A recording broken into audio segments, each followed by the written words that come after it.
How long did you actually live together? We were only roommates for a few months, and I also knew him as Anthony Zabrowski. So you knew him. Why did he say he had two names then? Well, he used Zabrowski for his Friends of Pets United, his GoFundMe, and he would say, "Oh well, you know, the Jews will give more if you're a Jew," and so that's the name he used for his GoFundMes. And what was he having GoFundMes for back then? He had a pet charity, Friends of Pets United. It was supposedly to help out with, sick animals and things like that. There's actually just an article released from one of my reporters who's been interviewing me a lot, Jacqueline Sweet, about how he conned a homeless military vet out of $3,000 for his service dog. Look, the last few weeks have been a weird combination of pathetic, embarrassing, and frankly, not especially surprising when it comes to George Santos. That a Republican has gotten caught lying about everything, including his own name, isn't exactly breaking news in 2023. This is the party that Trump created, and so the kinds of people that are drawn to run in that party are also pathological liars who will do anything to gain power. But hearing the news that George Santos, or Anthony DeVolder, whatever this con artist's name is, stole $3,000 from a dying dog's GoFundMe is absolutely beyond the pale. And look, none of this is to say that mistreating or stealing funds from anyone is acceptable. It's not okay when it happens to humans or dogs or anybody. But I don't know, there's just something about this guy exploiting a dying dog that makes me believe that there is a special place in hell for George Santos. According to reporting by Jacqueline Sweet from Patch.com, a homeless U.S. Navy veteran in 2015 was connected with George Santos, who at that point was going by the name Anthony DeVolder, about helping his dog named Sapphire, who developed a tumor. A Facebook post was created linking to Santos' GoFundMe page, purporting to raise funds, and ultimately raised about $3,000, which was the cost of the surgery. But when it came time to access those funds, suddenly Santos became difficult, trying to use a different vet's office where he claimed that he had a credit. When that vet claimed to not be able to do the surgery, Santos said that he was going to use the funds raised for this dog instead for other dogs.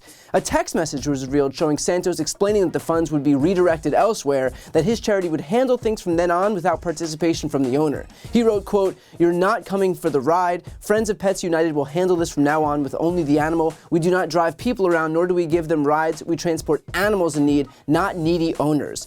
Further to this, Sapphire is not a candidate for the surgery. The funds are moved to the next animal in need, and we will make sure we use resources to keep her comfortable. He also claimed in those same texts that his charity was a reputable 501c3. According to the New York Times, though, the charity was not a registered nonprofit.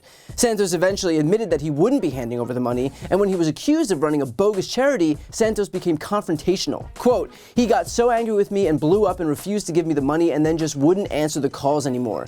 GoFundMe ultimately removed the fundraiser. According to a statement by GoFundMe, quote, "When we received the report of an issue with this fundraiser in late 2016, our trust and safety team sought proof of the delivery of funds from the organizer. The organizer failed to respond, which led to the fundraiser being removed and the email associated with that account published from further use on our platform. GoFundMe has a zero-tolerance policy for misuse of our platform and cooperates with law enforcement investigations of those accused of wrongdoing."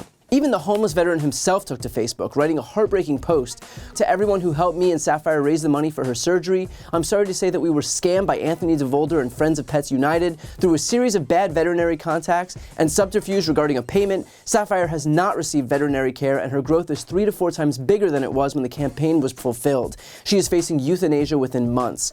His dog passed away about 6 months after the last contact with Santos, having never gotten veterinary care promised by him. So when I say that there is a special place in hell for George Santos, coming from someone who would trade years off of my life for my dogs, I absolutely mean it. And look, I know that there's a lot of debate about George Santos being kicked out of Congress. Here's the deal. There are only 2 ways for Santos to go. One is for him to resign, and he's already been posed that question, and this was his response. I will not. Guys, we're gonna need a little space here. The New York Republicans are calling you a disgrace. You will not resign? Pardon me? What is your response to New York Republicans? Trying to get in the elevator. Which is to say, it's not going to happen. The other way for him to go is for Congress to vote to expel him. There have only been 20 members expelled in the history of Congress, 17 of whom were expelled for supporting the Confederacy in 1861. way back when being on the side of insurrectionists actually led to consequences in this country. And then 2 in modern American history, both of whom were expelled only after convictions for bribery, among other charges. George Santos is a vile human being and a pathological liar, but his actions don't follow historical precedent as far as expulsions are concerned. And let's be honest, even if there was an appetite to expel him from Congress, Kevin McCarthy would never call that vote. He basically said as much in this response. County GOP called on him to resign today. Does that affect your thinking at all? What do you intend to do about Congressman Santos? I try to stick by the Constitution. The voters elected him to serve.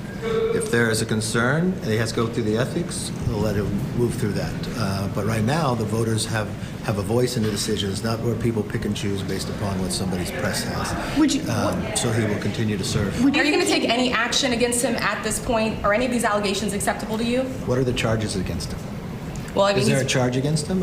You know, in America today, you're innocent until proven guilty. And the reason for McCarthy's fecklessness is obvious. If Santos was to resign or get expelled from Congress, there would be a special election in a New York district that could flip to the Democrats. New York's 3rd congressional district is by no means a safe red seat. And after the humiliation that is being represented by someone like George Santos, it wouldn't exactly put the Republicans in a strong position heading into that election. And because Kevin McCarthy cares about nothing but his and his party's own grip on power, it is very unlikely that he would do anything to put that in jeopardy. Remember, it isn't principles or values or governing that drives Republicans, it is control. But with that said, here's the thing. Instead of a futile effort to kick George Santos out of Congress, just recognize that him being there actually provides a pretty accurate depiction of modern-day Republicans. This is a guy who stands for absolutely nothing, who's lied about absolutely everything, who has no mandate, and only cares about his own grip on power. There is no better encapsulation of the GOP than George Santos. And look, him resigning, even if a Democrat did take that seat, wouldn't change the balance of power.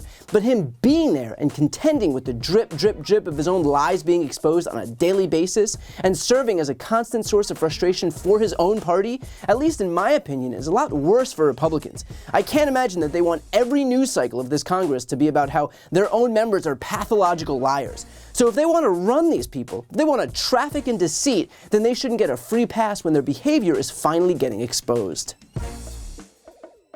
Before you go, if you enjoyed this video and want to see more, please make sure to subscribe to my channel. You can click the thumbnail right here on this screen. And if you want to support my work even further, the best way is to subscribe to my podcast, No Lie with Brian Tyler Cohen. There you can check out my interviews with major players in the world of politics, including President Biden, Vice President Kamala Harris, Pete Buttigieg, Elizabeth Warren, Katie Porter, Jamie Raskin, and so many more. Plus other interviews that live exclusively on the podcast. That link is also right here on this screen, or just search No Lie with Brian Tyler Cohen wherever you listen to podcasts.